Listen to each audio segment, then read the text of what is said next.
মান্দার পোলারা বিড়ালে কামড়াইছে ভয়ে থর থর কইরা কবুতর কাঁপতাছস কেন? তোরা ভাবছিলি আমি মরে গেছি তাই লাশের সামনে লাফালাফি করলি, কিন্তু আমি মরি নাই। মরার অভিনয় কইরা শুনলাম আমার সম্বন্ধে কে কি বলছিস। তগো কথা মনে শুনে খুব শান্তি পাইলাম। তগো আমি শান্তি দিমু, পাসপোর্ট ছাড়াই ভিসা দিমু।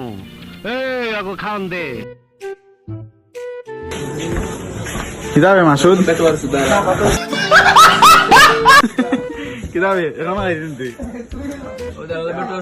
ওই ইমোশনে হিট করিস না, শেষ হবো কেন? টাকা লাগে মানিক দিব। খানা তোরা, আমি যাইতাছি আর আইতাছি। মিঠা সুদা কে গু